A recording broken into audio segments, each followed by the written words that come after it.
Hello everyone, I'm Ankit and you're watching StudyIQ English. In our today's video, we'll deal with a topic which is very close to your and my hearts and minds. This is the reason of PSLV C62 failure. And we'll also try to understand, was this PSLV C62 a subject of sabotage or not, right?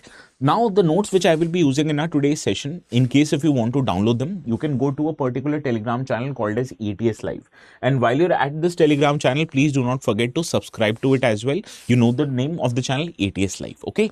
Now, let us start by understanding the context of this development. Now, beginning of the new year, that is 2026, it ended on a bad note for ISRO because its first launch of the year, PSLV C62, which was carrying as many as 16 satellites, including 7 foreign satellites, failed to achieve its target, that is delivering the satellites into its intended orbit.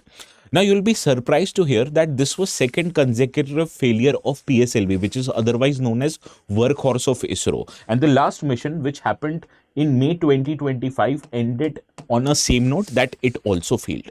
So in our today's video, we'll first understand how this damn thing PSLV actually works, what are the different stages, and then we'll try to analyze, is sabotage of such rockets actually possible or not, right?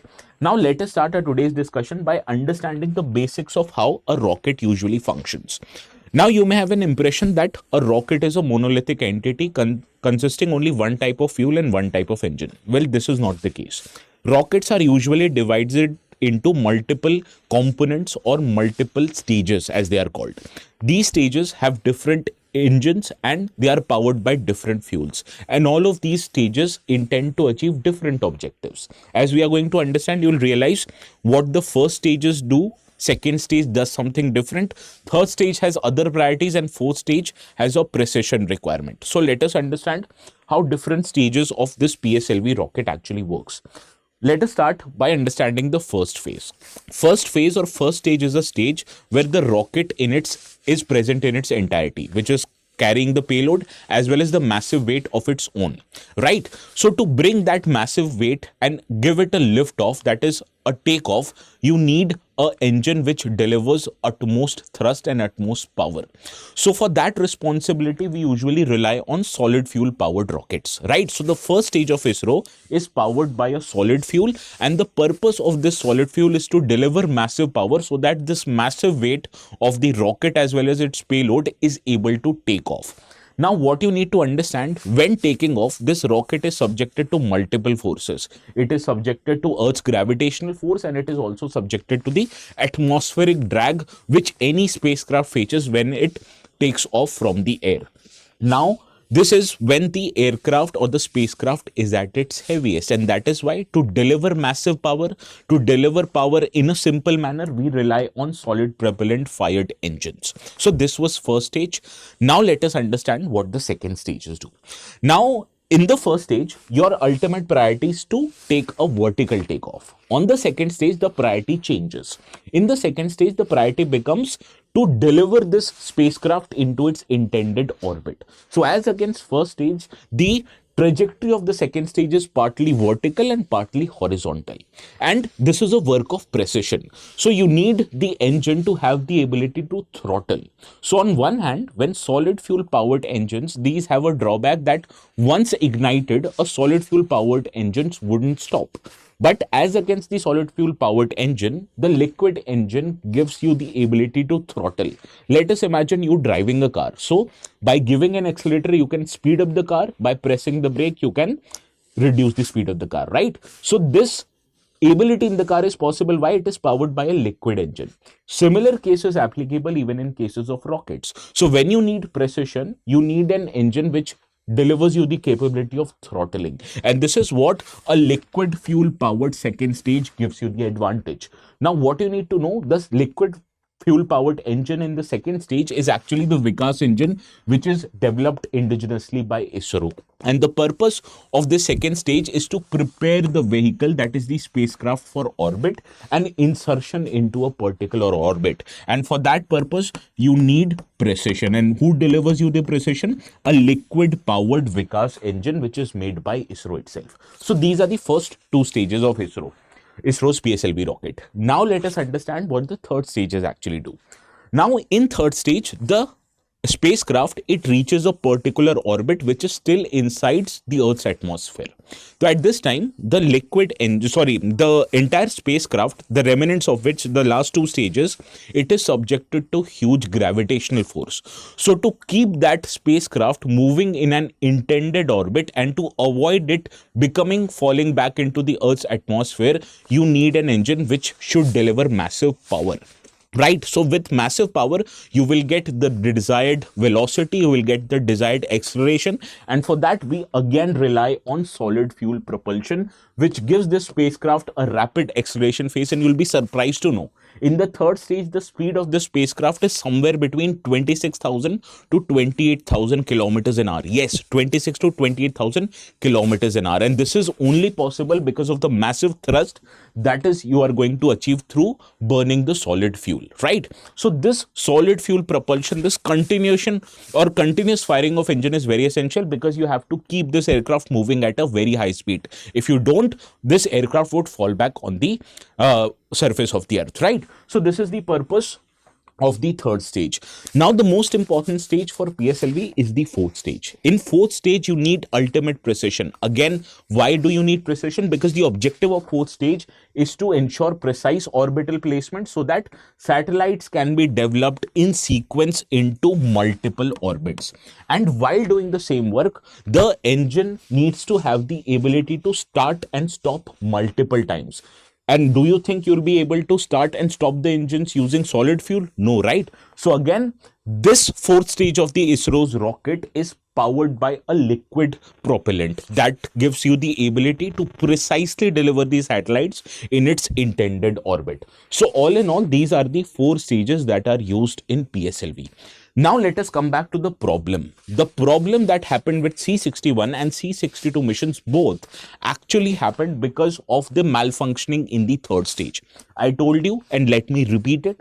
Third stage is where the spacecraft has a very high velocity requirement. And when you have a very high velocity requirement, you need an engine to continuously power the rapid movement of the spacecraft into the Earth's atmosphere in a orbit in the Earth's atmosphere, right? So this is very essential to maintain orbit and prevent the gravitational force from pulling the spacecraft back on the Earth, right? And this is a critical acceleration phase. So this aircraft engine, which uses a solid fuel, or basically any aircraft engine, actually works on the principle of Newton's third law. And every force has an equal and opposite reaction. So as there is a combustion chamber, it creates combustion and it bleeds the exhaust gases. This bleeding of exhaust gas is actually what is pulling up this aircraft up. So this is how any spacecraft engine would work. Now, when we are using a solid fuel, continuation of combustion in the spacecraft ensures higher delivery of pressure, which gives you high thrust and provides you high acceleration. So these three functions are very essential. Now let us imagine if there is a leakage in this spacecraft, or if there is a leakage in the tanks of this fuel. So if and all a leakage would happen, it would create a combustion pressure chamber drop, which would reduce your acceleration, and the required orbital velocity which you need for it to continue orbiting the Earth's atmosphere, this would not be achieved and the vehicle would fall back on the Earth. And this is what actually happened with C61 and C62 missions of PSLV. The required pressure that you require in the third stage of the aircraft or the third stage of the spacecraft was not achieved because of an suspected leakage. Now let us come back to our discussion.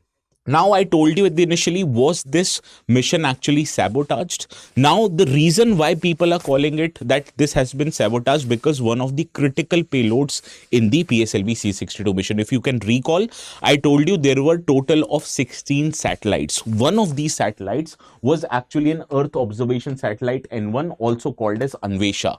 And this satellite was developed by India's Defense Research and Development Organization.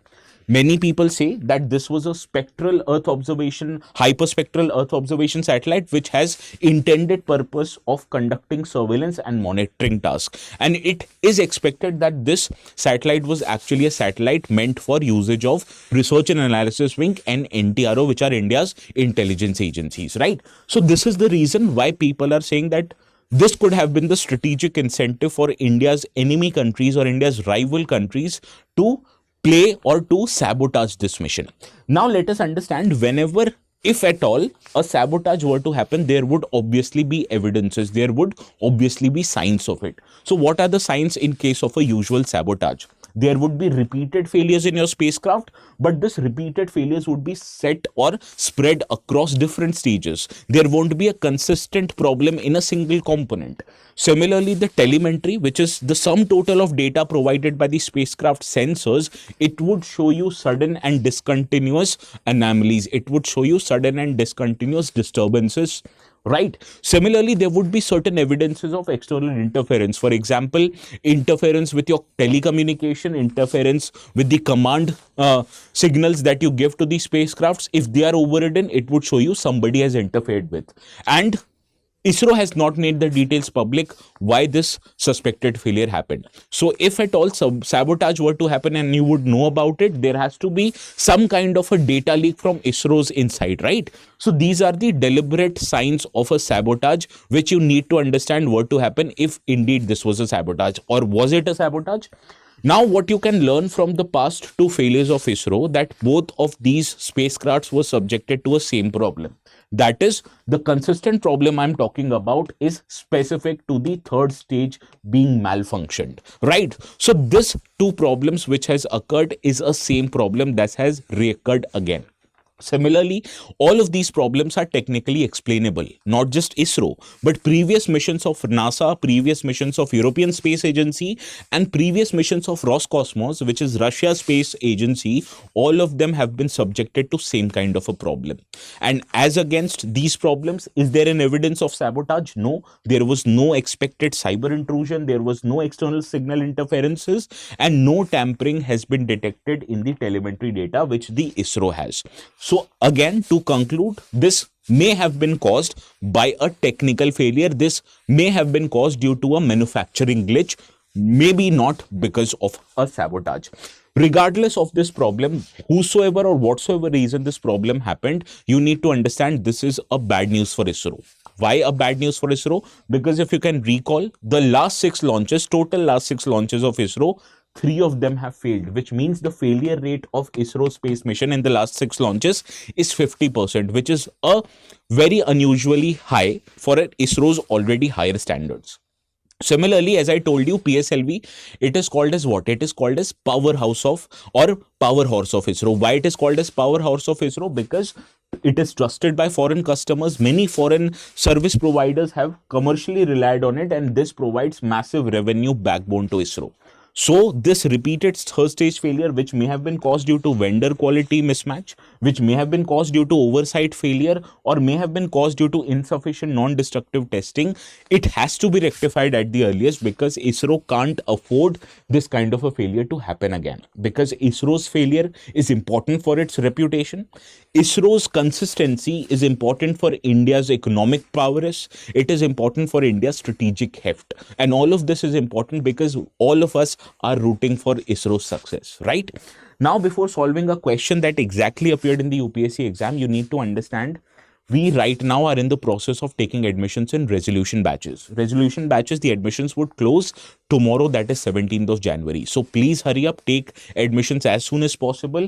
The batches include all the important subjects, including the science and technology, which we just covered right now, right? And these batches are offered separately for 2026 as well as 2028, right?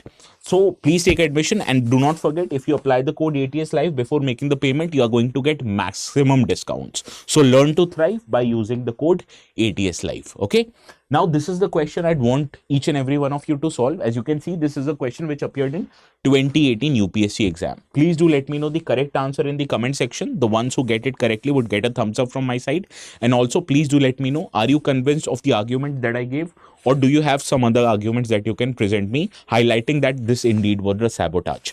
Please do let me know in the comments. And once again, this is the Telegram channel where you can get the notes. And this is all for my side today. Please have a very good night, and please do think and do let me know in the comments.